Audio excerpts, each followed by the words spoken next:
Hello commanders, क्या हाल चाल सभी के। आई होप सब एकदम बढ़िया होंगे। दोस्तों, आप लोग एग्ज़ाम बिल्कुल सर पे है, ठीक है। तो सभी लोगों को पैनिक नहीं करना है और इसी वजह से हम ये वीडियो भी लेकर आए हैं आप लोगों के लिए।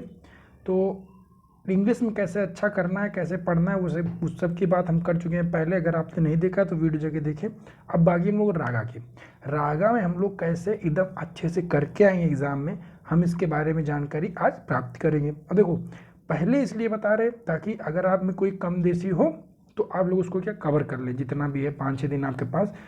तो देखिए, मेन चीज़ बेसिकली हमें इस वीडियो के माध्यम से आपको बताना ही नहीं है, बल्कि आपको उस लेवल तक समझ में भी आ जाए, आप उस लेवल तक सोच लें। बताने जैसे अब इस बार तो हम बता देंगे, और कहीं एग्ज़ाम में और किसी चीज़ में आप क्या होगा, अगर उस लेवल तक आप सोच रहे हैं तो आपको बताने की भी ज़रूरत नहीं है। समझ में आया कि नहीं हम क्या कह रहे हैं? आ जाएगा समझ में। देखिए, अब स्ट्रेटजी वीडियो में हम लोग रागा क्लियर करने के लिए, रागा क्या आप लोग सबको पता है कि अगर हमको एयरफोर्स का एग्ज़ाम, अग्निवीर का एग्ज़ाम क्लियर करना है तो इंग्लिश में बहुत अच्छा स्कोर करना होगा। सबसे मेन इंग्लिश में बहुत अच्छा स्कोर करना होगा। फिक्स सिलेबस भी है, अगर वोकैब को छोड़ दिया जाए, और ईडियम फ्रेज भी कहीं कहीं OWS भी जो है कहीं कहीं सेम है, वन वर्ड सब्सटीट्यूशन। वोकैब को छोड़ दिया जाए क्योंकि उसका जो रीजन थोड़ा वास्ट हो जाता है।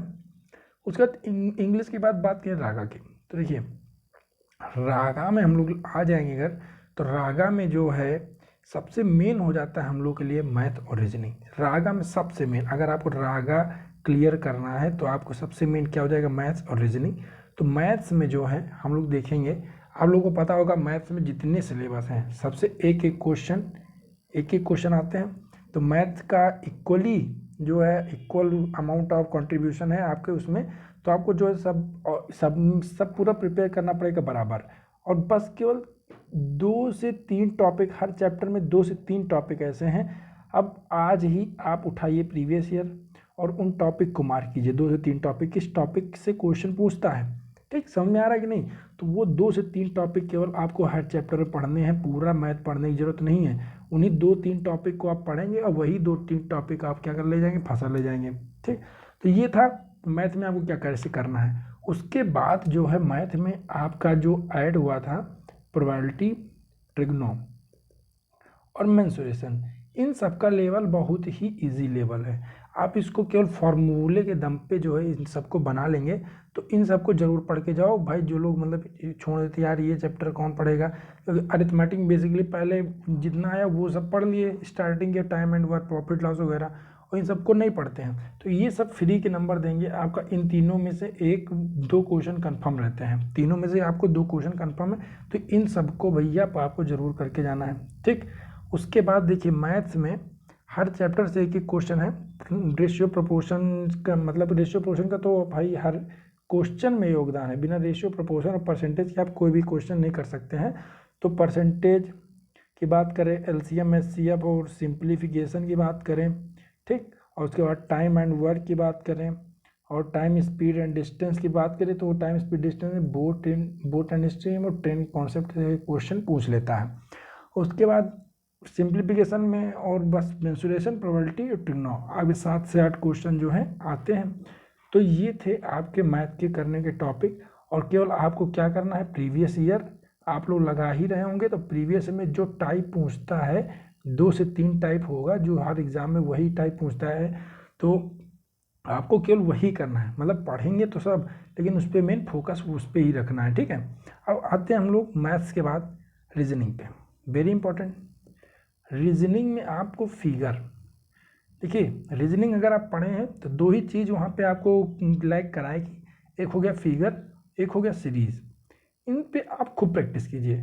फिगर और सीरीज, जो फिगर एनालॉजी आती है आपकी उस पे और सीरीज पे, ये 2 आपको वहाँ पे फंसा सकती हैं। और इन्हीं 2 को आप पढ़ के चले जाएंगे, मतलब कि अच्छे से रिवीजन करके जाएंगे, तो बाकी आपका जो जितने चैप्टर हैं वो क्लासिफिकेशन के, तो मतलब सीरीज की बात छोड़ दें, तो order ranking, Venn diagram, clock and calendar, तो बाकी मतलब आप आराम से कर ले जाएंगे। लेकिन फिगर और सीरीज 2 ही चीज़ आपको, फिगर के अच्छे खासे क्वेश्चन आते हैं। सबसे मेन अगर हम बात करें तो मेन आपका हो जाएगा फिगर एनालॉजी।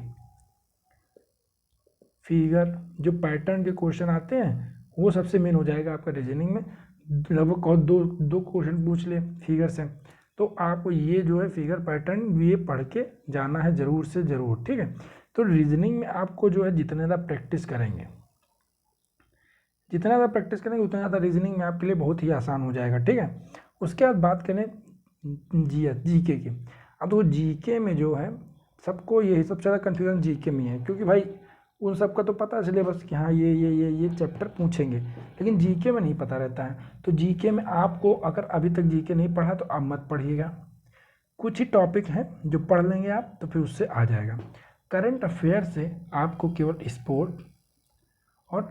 स्पोर्ट से क्वेश्चन पढ़ना है और अवार्ड्स एंड ऑनर, ठीक, अवार्ड्स एंड ऑनर ये दो चीज़ पढ़ना है। उसके बाद मिलिट्री से रिलेटेड जितनी है, मिलिट्री से रिलेटेड कोई ऑपरेशन हुआ, एक्सरसाइज हुई, वो पढ़ लेना है आपको, ठीक। मिलिट्री ऑपरेशन, मिलिट्री एक्सरसाइज, जैसे अभी रिसेंट में ऑपरेशन चलाया गया, रिसेंट में जितने बचाने के लिए ऑपरेशन चलाए गए वो सब जो है, कहीं पे वॉर हो गया तो वहाँ पे ऑपरेशन, जैसे यूक्रेन में ऑपरेशन चल रहा था तो उसका क्या नाम था उस ऑपरेशन का, ठीक। तो ये सब अभी सूडान में, हाँ सूडान में शायद वहाँ पे गृह युद्ध हो गया तो फिर वहाँ पे एक ऑपरेशन चला, ठीक है। तो ये सब जो है आपको कवर कर लेना है, ठीक, इसी से क्वेश्चन बनेगा। अब अगला है पॉलिटी। पॉलिटी में आपको केवल पढ़ना है अमेंडमेंट के बाद पढ़ना है जो पार्ट है, किस पार्ट में कौन सा वो है, और फंडामेंटल राइट पढ़ लेना है, फंडामेंटल ड्यूटीज़ किस आर्टिकल में है, क्या क्या है क्या नहीं है, डीपीएसपी पढ़ना है, ठीक। और डीपीएसपी बाद इंपॉर्टेंट आर्टिकल, ज़्यादा नहीं, इंपॉर्टेंट आर्टिकल इन्हीं सब की, fundamental right, fundamental duty, DPSP और अमेंडमेंट हो गया आपका।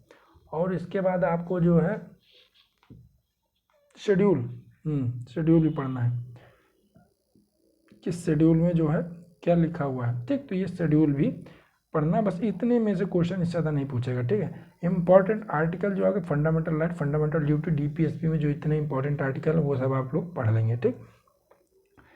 पॉलिटी में ज़्यादा नहीं पूछेगा, ठीक है। तो इतना आप लोगों को कवर कर लेना, आप प्रीवियस से उठा के देख लीजिए कहाँ से क्वेश्चन पूछ रहा है, कहाँ से क्या कर रहा है, तो आपको खुद ही समझ में आ जाएगा कि हाँ सर ये आप सही बोल रहे हैं, ठीक है। अब आते हैं हम लोग इकोनॉमिक्स में नहीं पढ़ना कुछ भी।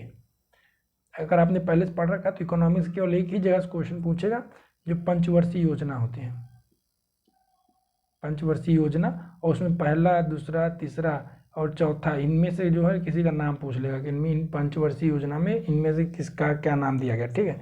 हिस्ट्री से स्टैटिक, जितना भी स्टैटिक है, युद्ध हुआ, इस मान लो वंश और उनके संस्थापक पढ़ लेना आपको। और मॉडर्न हिस्ट्री में गांधीयन एरा, देखियो गांधीयन एरा आपको पढ़ना है, गांधीयन एरा से ही क्वेश्चन पूछ लेगा, ठीक, गांधीयन एरा से। और वंश और उनके संस्थापक हो गए, ठीक। तो ये थे आपके सबसे मोस्ट इंपॉर्टेंट क्वेश्चन, जहाँ से क्वेश्चन बन ही जाने हैं, ठीक है। उसका ज्योग्राफी की बात करें तो ज्योग्राफी में नेशनल पार्क और उसके बाद आपको वहाँ बायोस्फीयर रिजर्व जितने हैं, ठीक। नेशनल पार्क और टाइगर रिजर्व, बायोस्फीयर रिजर्व एक बार ना पढ़िएगा वो चल जाएगा, लेकिन टाइगर रिजर्व जरूर पढ़ना है, नेशनल पार्क और टाइगर रिजर्व। उसके बाद जो है ग्रासलैंड वगैरह पढ़ लेंगे आप लोग, कौन सा ग्रासलैंड कहाँ पे है, नेशनल पार्क हो गया, ग्रासलैंड हो गया। और इसमें कुछ इंपॉर्टेंट है, हाँ बस, और नेशनल पार्क, ग्रासलैंड और ज्योग्राफी में आप, हाँ कैपिटल आपको कैपिटल पढ़ के जाना है, कैपिटल भाई किस कंट्री कौन सा कैपिटल है वो आपको ज़रूर पढ़ के जाना है, ठीक है। और उसके बाद जो है कैपिटल, करेंसी भी इसमें ऐड कर लीजिएगा, करेंसी, वहाँ करेंसी क्या है ये भी पूछ सकता है, ठीक। कैपिटल एंड करेंसीज हो गया, बस इतना बहुत है।